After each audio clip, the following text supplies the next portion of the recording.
Hello everyone, I am Shivani Solanki and I welcome you all to the PW YouTube channel, जहां पर PW के इस judiciary by PW के YouTube channel पर हम डील कर रहे हैं इंडियन कॉन्ट्रैक्ट एक्ट की फ्री YT सीरीज।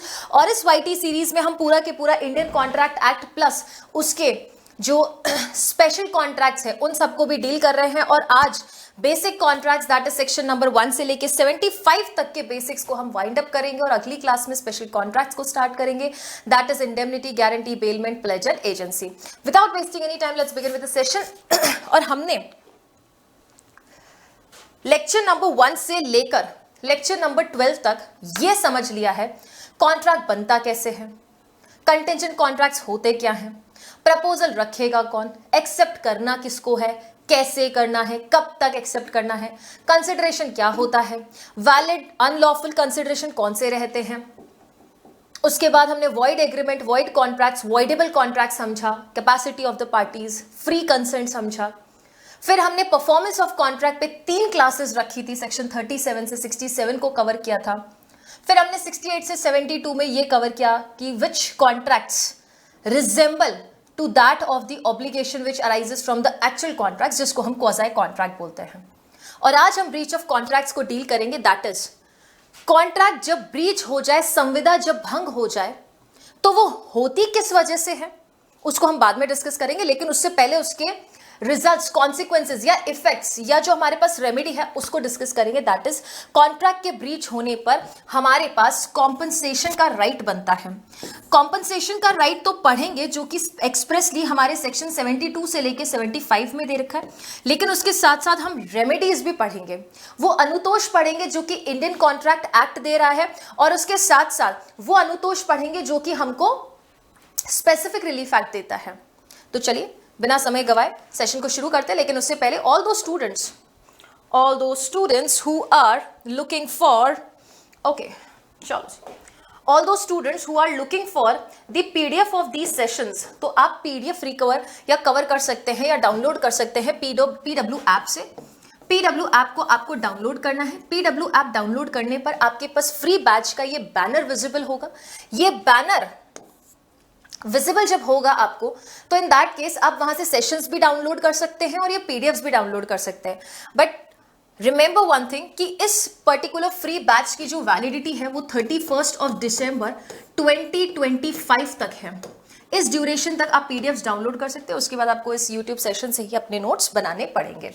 चलिए जी, अब ब्रीच ऑफ कॉन्ट्रैक्ट को मैं देखूं तो ब्रीच ऑफ कॉन्ट्रैक्ट होता क्या है। ब्रीच ऑफ कॉन्ट्रैक्ट बहुत तरीके से हो सकता है, यस और नो। एंटिसिपेटरी ब्रीच हो सकता है, एक्चुअल ब्रीच हो सकता है, कुछ ऐसे ब्रीचेस है जो हमारे हाथ में है भी नहीं, राइट।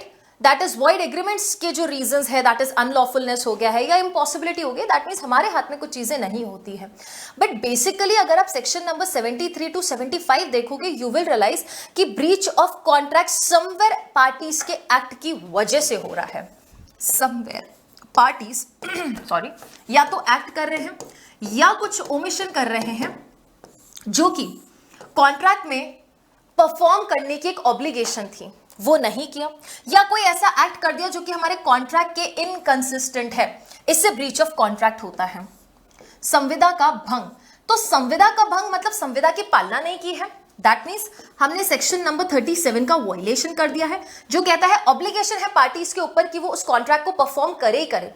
37 का वायलेशन, दैट मीन्स लॉ में ही जो हमको बाइंडिंग इफेक्ट दे रखा था हम उसी को फॉलो नहीं कर रहे हैं, तो यहां पर आता है इसी का उल्टा सेक्शन, दैट इज 73। 37 का वायलेशन किया, that is obligation to perform a contract को फुलफिल नहीं किया है।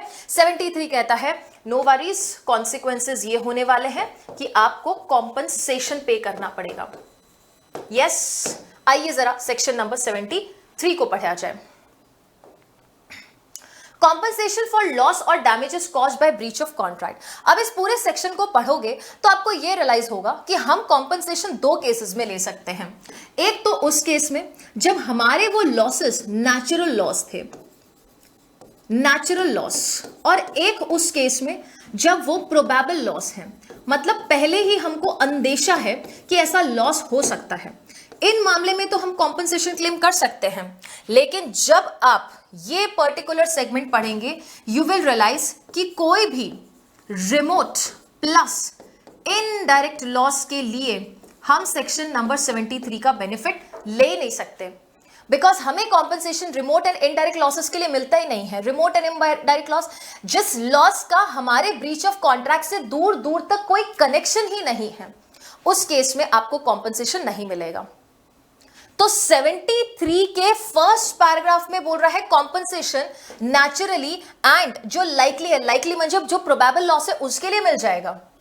When a contract has been broken, the party who suffers such breach is entitled to receive. Suffers who breach का मतलब जो aggrieved party है वो claim करेगी from the party who has broken the contract. That means defaulting party से क्या claim करेंगे?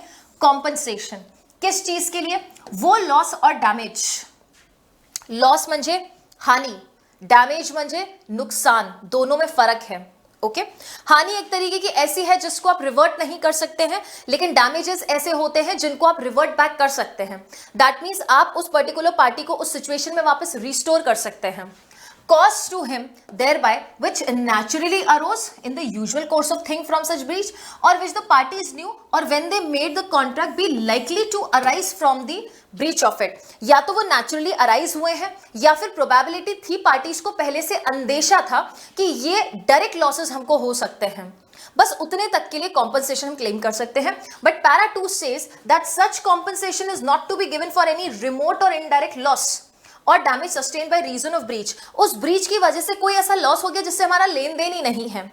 Taylor को आपने बोला कि भैया आपने हमको टाइम पर सूट सिल के नहीं दिया, हम शादी में नहीं जा पाए, शादी में नहीं जाने की वजह से किसी पर्टिकुलर पर्सन के शादी में नहीं जाने की वजह से मेंटल एग्नी हुई, हम पढ़ नहीं पाए, एग्जाम में फेल हो गए। इनडायरेक्ट एंड रिमोट लॉसेस कोई कनेक्शन ही नहीं है।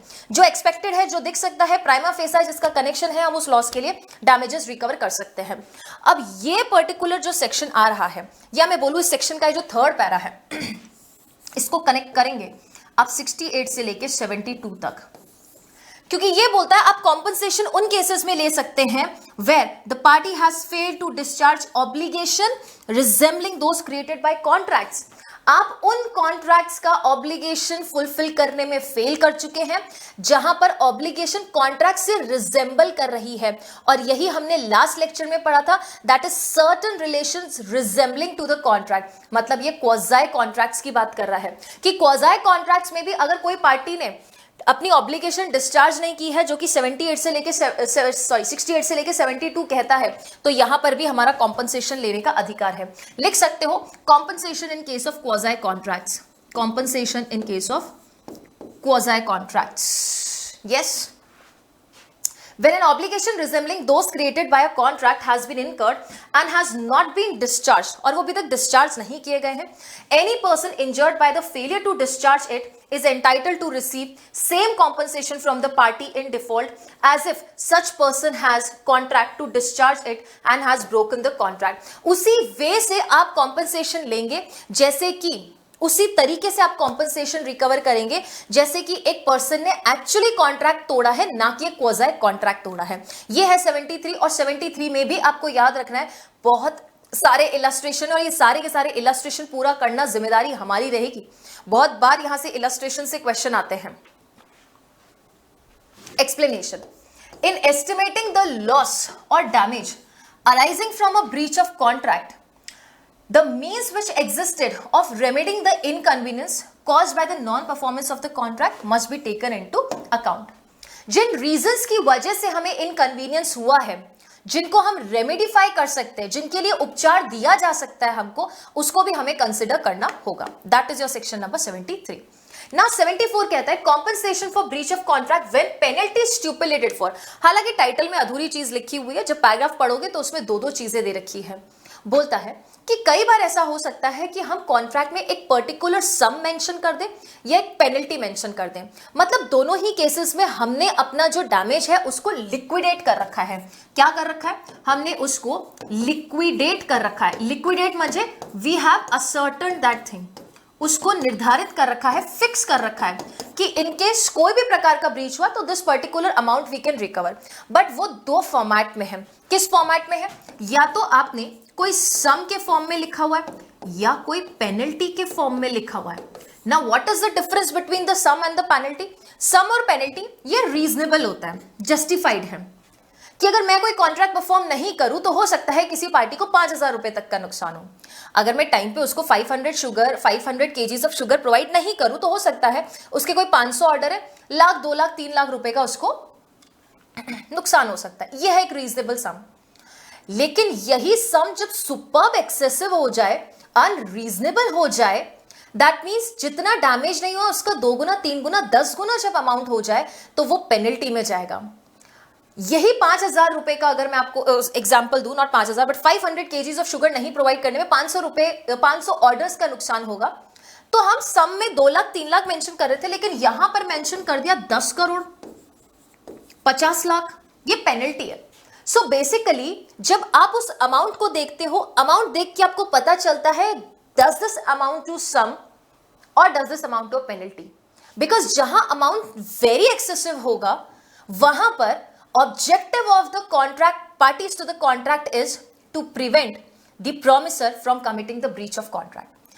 आप एक्सेसिव अमाउंट डालते ही इसलिए हैं ताकि आप पार्टीज को ये ऑप्शन ही ना दे कि आपके पास ब्रीच करने का ऑप्शन है। To deter the person from committing the breach of contract, you impose excessively high sum of damage, high sum of liquidated damages, और उसको हम पेनल्टी बोलते हैं। तो इन दोनों ही केसेस में आप कितना अवॉर्ड कर सकते हैं in case of breach? Reasonable, but इस अमाउंट को एक्सीड नहीं करेगा।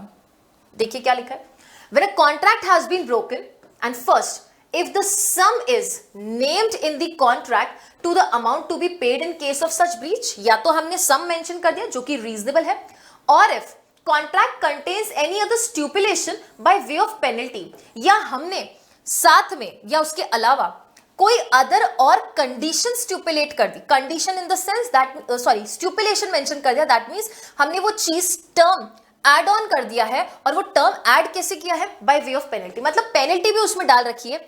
Then the party complaining of the breach is entitled whether actual damage or loss is proved to have been caused thereby, किसके लिए एंटाइटल्ड है? To receive from such party who has broken the contract reasonable compensation not exceeding the amount so mention, ये जो amount mention कर रखा है इससे exceed नहीं करेगा, और द पेनल्टी स्ट्यूपुलेटेड फॉर, जो पेनल्टी दे रखी है हमने या जो सम मेंशन कर रखा है, जो अमाउंट मेंशन कर रखा है उससे एक्सीड नहीं करेगा हमारा कॉम्पनसेशन। दैट मीन्स 74 ये कहता है कि आप सम भी मेंशन कर सकते हो, आप पेनल्टी भी मेंशन कर सकते हो, और उसके साथ साथ जब भी ब्रीच होगा आप मैक्सिमम कितना ले सकते हो जो सम और पेनल्टी के तौर पे मेंशन्ड है, इससे ज्यादा आप अमाउंट नहीं ले सकते हैं। एन एक्सप्लेनेशन कहता है a stipulation for increased interest from the date of default may be a stipulation by way of penalty. जिस दिन डिफॉल्ट कमिट हुआ उस दिन से आपके ऊपर ब्याज लगेगा, इंटरेस्ट लगेगा, और इंटरेस्ट इंक्रीज इंटरेस्ट लगेगा, वो पेनल्टी मानेंगे हम, सम नहीं मानेंगे।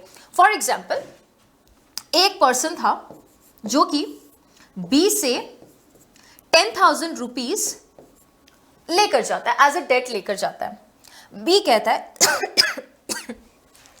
सो सॉरी, बी कहता है that mister A please make sure कि जब आप ये पैसा रिटर्न करें 2% इंटरेस्ट लगेगा। कितना लगेगा? 2% इंटरेस्ट लगेगा, and you have to pay this amount by 1st January. And बी उसके साथ एक और स्ट्यूपुलेशन मेंशन करता है that Mr. A, if you fail by 1st January to pay that particular amount with the 2% interest, तो ये interest increase होके 20% हो जाएगा या 10% हो जाएगा, 20% हो जाएगा या 10% हो जाएगा। तो यहां पे हमने default from the due date, default होने पर इंक्रीज कर दिया है इंटरेस्ट, तो इसको हम पेनल्टी मानेंगे। यही कहना चाहता है आपका ये एक्सप्लेनेशन। ओके, चलिए आगे चलेंगे। 74 का एक एक्सेप्शन है, और एक्सेप्शन में ये कहता है कि जब आप कोई बेल बॉन्ड में एंटर हुए हो, रिकॉग्निजेंस है ना, प्रॉमिस बिफोर द कोर्ट, और you are giving a promise to the court to appear whenever the court requires, और any other instrument of the same nature, और under the provisions of any law, या किसी law के provisions के तहत, या government, central government, state government के किसी ऑर्डर्स के तहत आप बेल बॉन्ड, रिकॉग्निजेंस या इंस्ट्रूमेंट में एंटर होते हो, gives any bond for the performance of any public duty, public duty के लिए या जहां पर पब्लिक का इंटरेस्ट है, ऐसे कोई आप पर्टिकुलर इंस्ट्रूमेंट्स वगैरह में एंटर हुए हैं, देन ही shall be liable upon the breach of the condition of such instrument to pay the whole of the sum mentioned। ये एक्सेप्शन क्यों है? क्योंकि यहां as a matter of general rule बोला कि पेनल्टी और सम से एक्सीड नहीं करेगा, मतलब उससे कम भी हो सकता है। अगर पेनल्टी 10 करोड़ की लगा रखी है तो हो सकता है 2-3 करोड़ भी देने को बोल दिया जाए, which court finds it reasonable. But यहां क्या बोला कि आपको पूरा के पूरा सम देना पड़ेगा बेल बॉन्ड रिकॉग्निजेंस इंस्ट्रूमेंट इनके मामले में जब इनका ब्रीच कर दिया है। फिर वह अगर मगर किंतु परंतु नहीं है, एग्जैक्ट जो अमाउंट बोला है वो के वो आपको पूरा के पूरा पे करना पड़ेगा। एंड ये एक्सप्लेनेशन इस एक्सेप्शन का ही एक्सप्लेनेशन है, कहता है हर बार जब कोई प्राइवेट पर्सन गवर्नमेंट के साथ कॉन्ट्रैक्ट में एंटर करे तो ये कोई जरूरी नहीं है कि वो हमेशा और हमेशा पब्लिक ड्यूटी के लिए ही एंटर करे, या जहां पर पब्लिक का इंटरेस्ट हो ऐसे ही कॉन्ट्रैक्ट्स में एंटर करे, कोई जरूरी नहीं है। क्योंकि हमने बोला ना, gives any bond for the performance of public duty और where the public are interested. अगर आप गवर्नमेंट के साथ ऐसे बॉन्ड्स में भी एंटर हुए हो जहां पे आपकी पब्लिक ड्यूटी निभाने की ऑब्लिगेशन ले रहे हो या जहां पर पब्लिक इंटरेस्टेड है, उसमें वो एक्सेप्शन लगेगा, फिर आपको ब्रीच पर पूरा के पूरा अमाउंट देना पड़ेगा। लेकिन एक्सप्लेनेशन क्या कहता है कि कोई जरूरी नहीं है that every time the person enters it is meant for the public duty of the public is interested. देखो, a person who enters into a contract with the government does not necessarily undertake any public duty or promise to do an act in which public are interested। okay, चल 74 के कुछ penalties और वगैरह है तो इसको जरूर देखिएगा। बहुत प्यारे प्यारे इलस्ट्रेशन से, इलस्ट्रेशन जरूर देखना, इलस्ट्रेशन एग्जाम में आ सकते हैं। देखो, कई जगह इन इलस्ट्रेशंस में 1872 का लॉ है, इन्होंने पेनल्टी माना है और आपको लग सकता है आज के जमाने में ये पेनल्टी थोड़ी होगी। 1872 के टाइम से सोचना है आपको, पर्सन के स्टेटस के अकॉर्डिंग सोचना है कि कौन पर्सन है, कैसे कॉन्ट्रैक्ट में एंटर हो रहा है, क्या उसके ऊपर पेनल्टी डालने से उसको डेटर किया जा रहा है कॉन्ट्रैक्ट को परफॉर्म करने के लिए, या उसको डराया जा रहा है, तब तो हम मान लेंगे कि वो पर्टिकुलर चीज पेनल्टी है, अदरवाइज वो सम की तरह भी कह सकते हैं उसका नेचर रह सकता है। 75 party rightfully rescinding the contract entitle to compensation. 75 में अब यहां पे आपको दिमाग लगाना है, एक पर्टिकुलर सेक्शन हमने पढ़ा था जहां पे जो पार्टी राइटफुली कॉन्ट्रैक्ट को वॉइडेबल डिक्लेयर कर रही थी उनको कॉम्पनसेशन मिल रहा था, and that was your section number 64। Read this with 64। कौन पार्टी राइटफुली कॉन्ट्रैक्ट को रिसेंड कर सकती, किसके पास अधिकार है? वॉइडेबल कॉन्ट्रैक्ट ना, ये किसकी बात करता है? Voidable contract. Because voidable contract में ही तो पार्टीज को राइट मिलता है, क्योंकि वॉइडेबल कॉन्ट्रैक्ट में ही तो पार्टीज को राइट मिलता है, either they can reject the contract और they can accept the contract. जब वो कॉन्ट्रैक्ट को रिजेक्ट कर रहे हैं, जब वो कॉन्ट्रैक्ट को रिजेक्ट कर दे रहे हैं, दैट मींस यहां पर उस कॉन्ट्रैक्ट को वॉइड डिक्लेयर कर रहे हैं, क्योंकि रिजेक्ट करने पर वॉइड कॉन्ट्रैक्ट बन जाएगा ना, तो वो पार्टी कॉम्पनसेशन लेने के लिए एंटाइटलमेंट रखती है। और ऐसी पार्टी ने अगर कोई बेनिफिट्स लिए तो उनको बेनिफिट्स रिस्टोर करने पड़ेंगे। ये 64 में है, और 64 को हम पढ़ते किसके साथ है? 65 के साथ पढ़ते। जहां 65 में क्या लिखा? वॉइड एग्रीमेंट या फिर वॉइड कॉन्ट्रैक्ट्स जब भी हो ऐसे, तो इन दैट केस आप कॉम्पनसेशन बेनिफिट्स रिस्टोर करेंगे वॉइड कॉन्ट्रैक्ट और वॉइड एग्रीमेंट में अगर कोई भी बेनिफिट्स लिया है। A person who rightfully rescinds a contract is entitled to compensation for the damage which he has sustained through the non-fulfillment of the contract। आओ जरा एक बार इलस्ट्रेशन पढ़ते। कहता है A singer contracts with B। एक singer है, B के साथ कॉन्ट्रैक्ट किया। The manager of a theatre to sing at his theatre for 2 nights in every week during the next 2 months and B engages to pay 100 rupees for each night's performance। ये illustration हम पहले भी पढ़ चुके हैं। कहता है if you remember section number 56 के साथ पढ़ा था हमने, एक जगह वो पर्टिकुलर पर्सन knowingly जानबूझकर willfully गाना नहीं गा रही थी और दूसरे में she was ill। So she was ill, तो कोई भी बेनिफिट्स लिए हैं तो वो रिस्टोर करना है, क्योंकि वो वॉइड कॉन्ट्रैक्ट हो रहा था। हम लोग 65 में भी पढ़ के आए हैं इसको। वॉइड कॉन्ट्रैक्ट हो रहा था ना, उसके हाथ में गाना था नहीं, तो जो बेनिफिट्स ले लिए हैं जिस दिन के लिए आपने, वो बेनिफिट्स आपको रिस्टोर करने पड़ेंगे। तो कहता है कि हर 2 महीने के लिए उसको एंगेज किया है, हर हफ्ते में 2 नाइट को गाना गाना है, हर नाइट का 100 रुपीज देना है। On 6th night A wilfully absence, जानबूझ के एब्सेंट कर दिया है, दैट मीन्स प्रॉमिसर ने परफॉर्म नहीं किया है, प्रॉमिसी के पास राइट बनता है, एंटिसिपेटरी ब्रीच है, प्रॉमिसी के पास सेक्शन नंबर 39 के साथ इसको पढ़ेंगे तो 39 में हमारे मैनेजर के पास पूरा राइट बनता है कि इस कॉन्ट्रैक्ट को रिसेंड कर सकता है, क्योंकि ए ने जानबूझ के नॉन परफॉर्मेंस कर दिया है। absents herself from the theater and B in consequence rescinds the contract. B is entitled to claim the compensation for the damage which he has sustained due to the non-fulfillment of the contract. वो एक particular 6th night के लिए जो loss हुआ है वो claim जरूर कर सकता है, लेकिन अगर यहाँ पर उसने willfully नहीं किया, दैट मीन्स उसके हाथ में नहीं था, सिंगर के हाथ में, बीमार वगैरह हो गई, तो यहां पर ऑब्वियसली बात है कॉम्पनसेशन नहीं बनेगा। बट हाँ, कोई भी बेनिफिट्स लिए तो by the virtue of section number 65 वो सिंगर को रिस्टोर करना पड़ेगा। ओके, चलिए जी, यहां पर हमारा खत्म होता है बेसिकली ब्रीच ऑफ कॉन्ट्रैक्ट्स। अब हम डिस्कस करेंगे कि एक कॉन्ट्रैक्ट को डिस्चार्ज कैसे किया जाता है। दैट मीन्स कॉन्ट्रैक्ट एंड पर आ कब जाता है, कुछ बेसिक्स पढ़ने वाले हम, एंड यू विल रियलाइज कि इसमें से काफी सारी चीजें तो वही हैं जो कि हम ऑलरेडी इंडियन कॉन्ट्रैक्ट एक्ट के किसी ना किसी सेक्शन में पढ़ के आ चुके हैं। कहता है when an agreement which was binding upon the parties ceases to bind them, अब वो पर्टिकुलर एग्रीमेंट या कॉन्ट्रैक्ट पार्टीज को बाइंड नहीं कर रहा है, इन द सेंस अब पार्टीज के ऊपर कोई ऑब्लिगेशन नहीं रह रही है, तो हम कह सकते हैं कि यहां पर कॉन्ट्रैक्ट डिस्चार्ज हो चुका है, कॉन्ट्रैक्ट खत्म हो चुका है। डिस्चार्ज के पास लिखेंगे एंड पर आना कॉन्ट्रैक्ट का। द कॉन्ट्रैक्ट में be discharge in the following veg. Performance, अगर कॉन्ट्रैक्ट की पालना हो गई तो 37 बोलता है ऑब्लिगेशन है पार्टीज के ऊपर कॉन्ट्रैक्ट को परफॉर्म करो। हमने कॉन्ट्रैक्ट परफॉर्म कर दिया है ना, मैंने आपको नोटबुक्स भिजवा दी, आपने अमाउंट दे दिया, हो गया कॉन्ट्रैक्ट डिस्चार्ज खत्म। दूसरा, breach of contract. Actual breach भी हो सकता है, एंटिसिपेटरी ब्रीच भी हो सकता है। दैट मीन्स पार्टीज यहां जानबूझ के उस कॉन्ट्रैक्ट को परफॉर्म नहीं कर रही है। एक्चुअल ब्रीच जहां पर जिस डे पर आपको परफॉर्म करना था, ड्यू डेट पर ब्रीच हो जाता है। Anticipatory breach, that means due date से पहले हम उसको ब्रीच कर दे रहे हैं। देखिए this one, actual breach non performance on the due date, anticipatory breach before the due date हम परफॉर्म नहीं करें।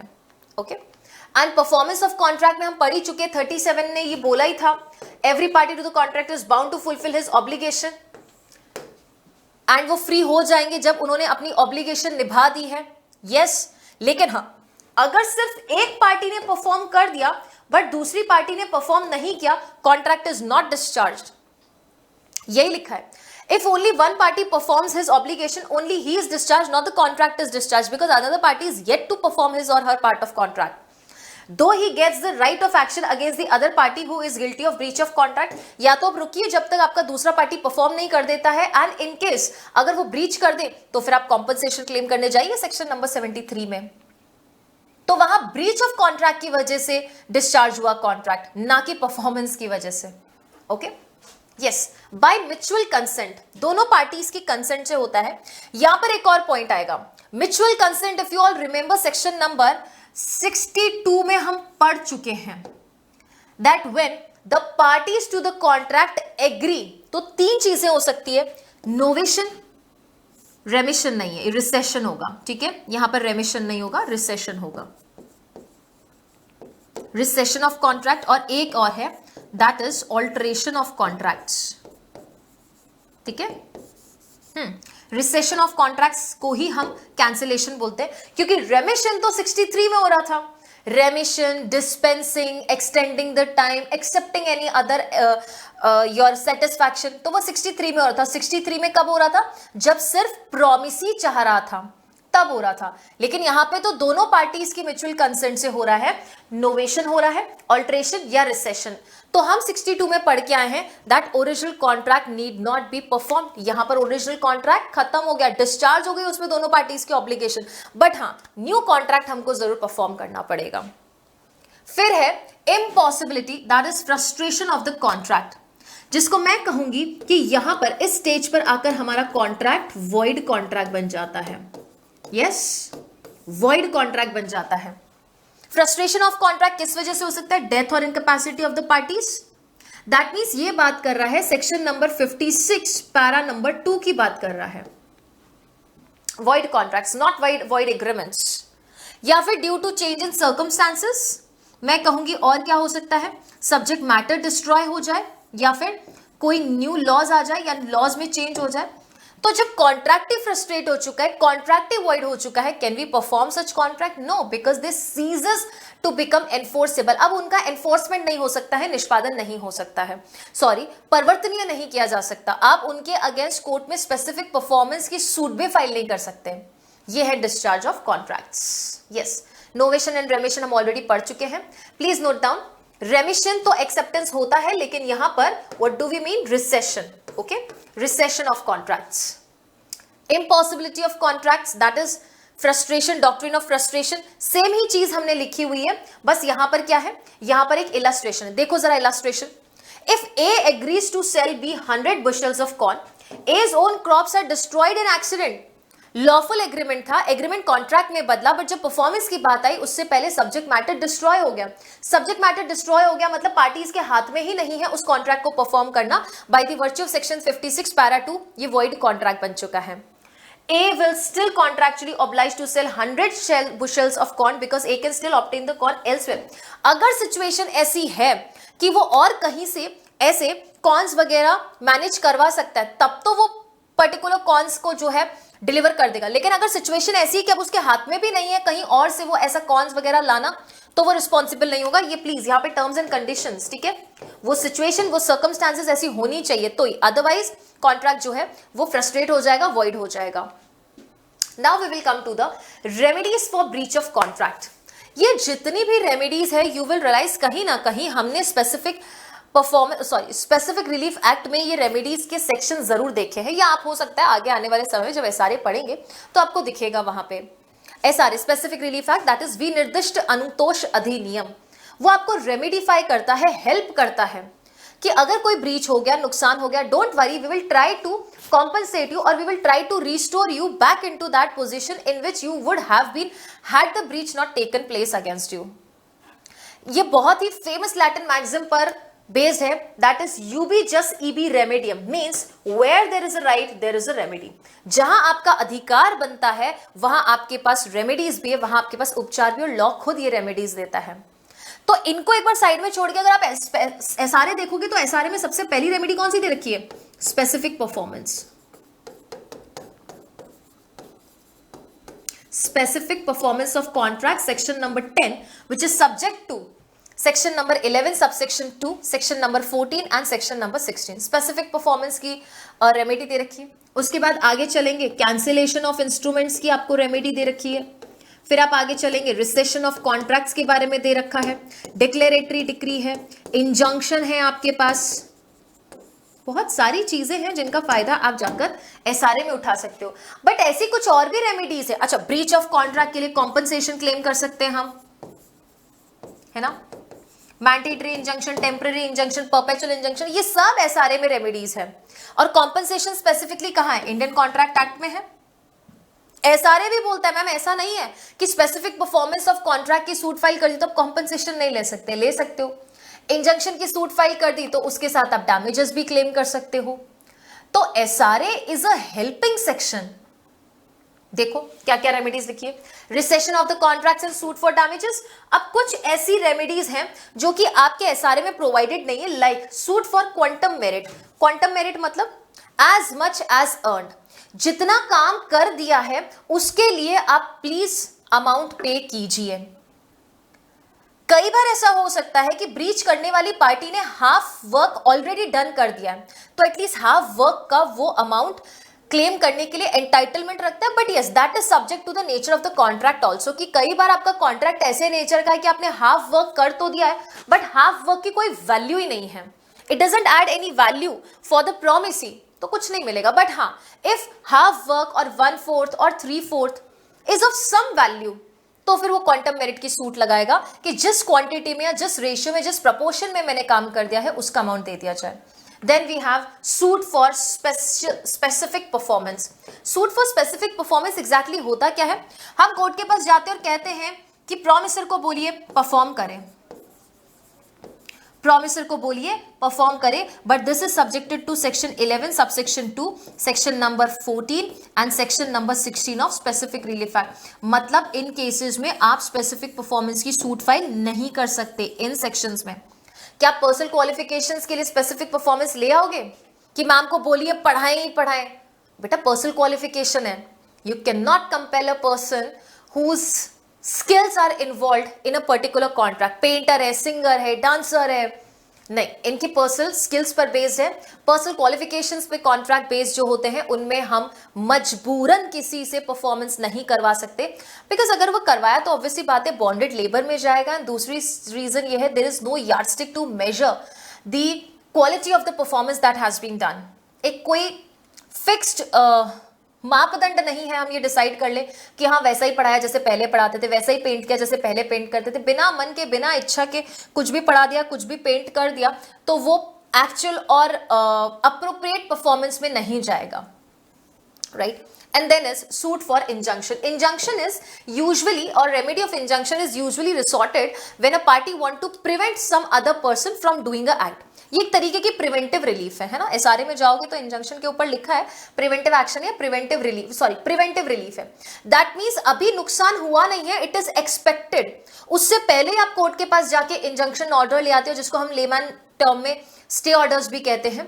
That is to stop a party, या तो ज्यादा नुकसान हो जाएगा या ऐसा नुकसान हो जाएगा जिसके लिए कोई पैसा, कोई किसी भी प्रकार का कॉम्पनसेशन एडिक्वेट नहीं होगा, तो वहां पे ग्राउंड्स है। इसके लिए आपको specifically section number 38 and section number 41 of SRA पढ़ना चाहिए। When injunction can be granted and when injunction can be refused. और मेंस का तो बहुत फेमस क्वेश्चन है, बहुत फेवरेट क्वेश्चन है मेंस में एसआरए से। Okay, 38 and 41। ओके, हाँ जी, यहां पर हम इस सेशन को that is remedies of the contract को आगे डील करेंगे, और ये यहां पर लगभग डन होता है। और अब हम चलेंगे टाइप्स ऑफ डैमेजेस पर। किस पर चलेंगे? Types of damages.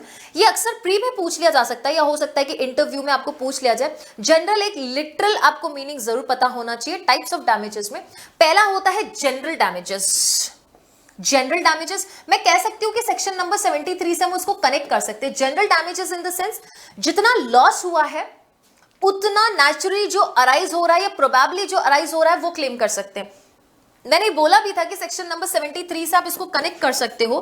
That is you can either claim natural loss और you can claim for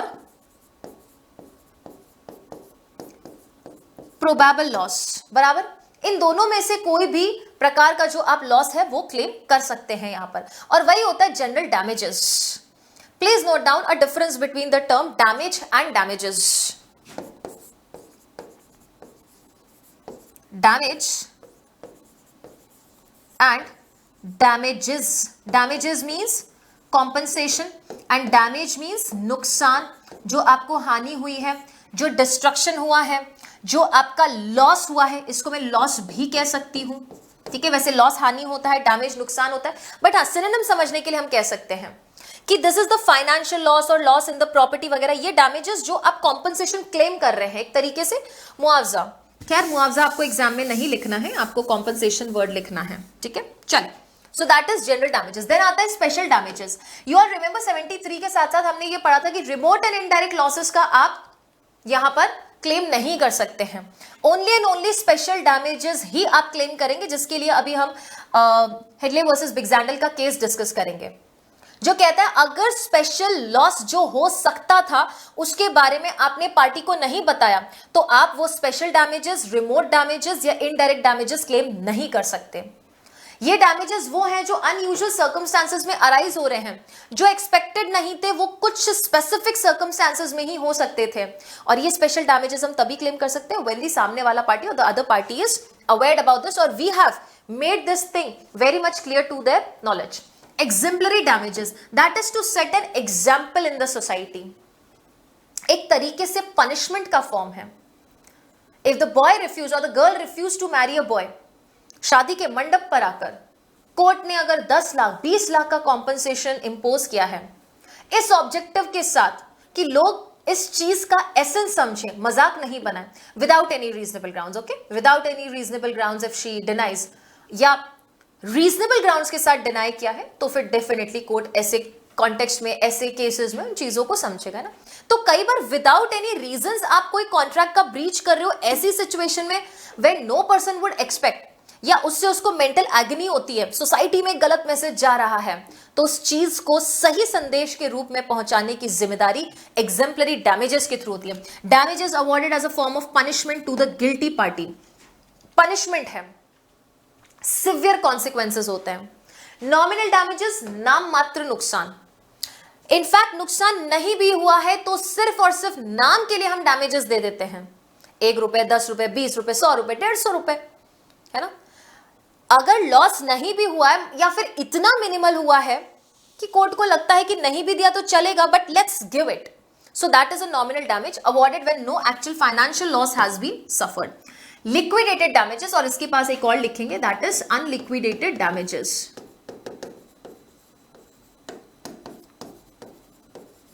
liquidated damages जहां पर फिक्स्ड सम है आपके कॉन्ट्रैक्ट में, कॉन्ट्रैक्ट के अंदर ही दो पार्टीज ने मिलके उस पर्टिकुलर अमाउंट को फिक्स कर लिया है जो वो क्लेम करने वाले हैं in case of breach of contract.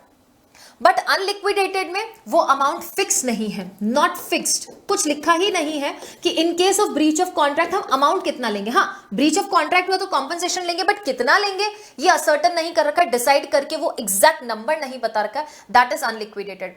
तो फिर डिसाइड कैसे होगा? जाहिर सी बात है, कॉन्ट्रैक्ट ब्रीच होने पर सर्कमस्टांसेस हम देखेंगे, फैक्ट्स हम देखेंगे, एंड उसके बाद कोर्ट तो है ही रीजनेबल डैमेजेस अवॉर्ड करने के लिए।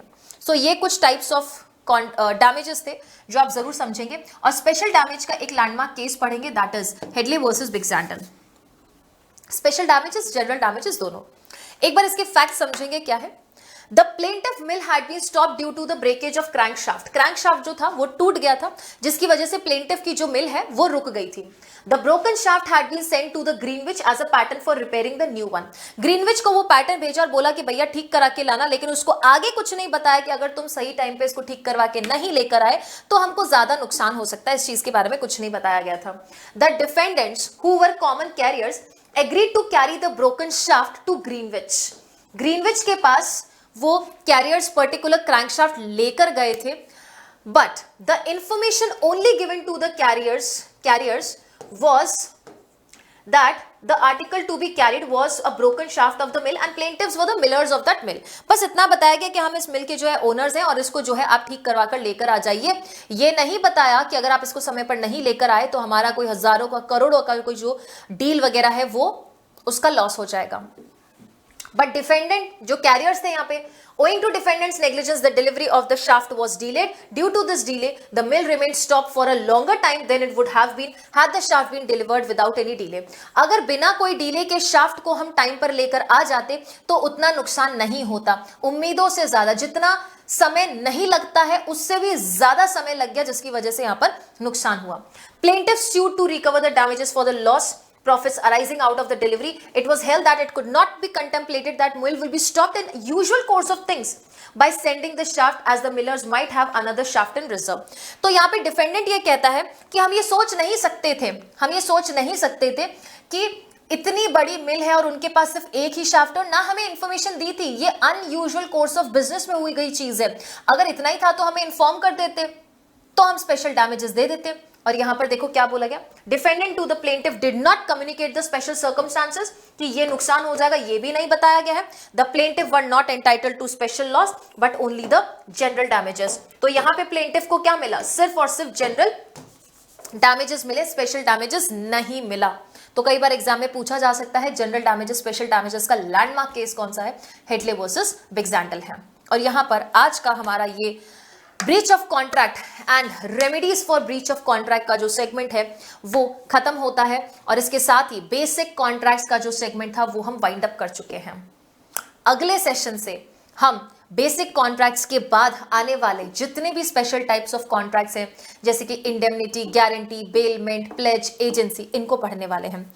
All those students who are looking for the PDFs of these sessions can download PW app, and PW app download करके आप ये फ्री सेशन को एनरोल कर देंगे। फ्री बैच है, कोई भी कॉस्ट कटिंग नहीं होगी, फ्री बैच है। एनरोल करने पर आपको वहां पर लेक्चर्स भी मिलेंगे और पीडीएफ्स भी मिलेंगे। You can download those PDFs, you can get it print, and please remember one thing, the validity of this free batch on PW app exists only and only till 31st December 2025। इसके बाद आपको क्या करना पड़ेगा? आपको एक तरीके से अपने नोट्स इस YouTube सेशन से ही बनाने पड़ेंगे। YouTube पे जो लेक्चर्स है वो आपके काफी दैट इज अनलिमिटेड टाइम तक ऑब्वियसली रहने वाले, यहाँ से कहीं नहीं जाने वाले हैं। बट जाहिर सी बात है, इतनी पीडीएफ्स को आपके पास भेजने के लिए टेलीग्राम इज नॉट सफिशिएंट, क्योंकि डेली बहुत सारी क्लासेस होती है। तो ऐप में है, आप इसको जाके एनरोल कर सकते हैं। और भी सारे ऐप्स और भी जो इस ऐप में लेक्चर्स हैं, या मैं कहूँ जो फ्री बैचेस है उनको एनरोल कर सकते हैं। जो फाउंडेशन कोर्सेज हैं उनको जाके एक्सप्लोर कर सकते हैं। तो मिलेंगे अगले सेशन में। And that was all from my side in today's session. I hope you all have enjoyed this session. We will meet in another new session. Till then, thank you. Thank you so much.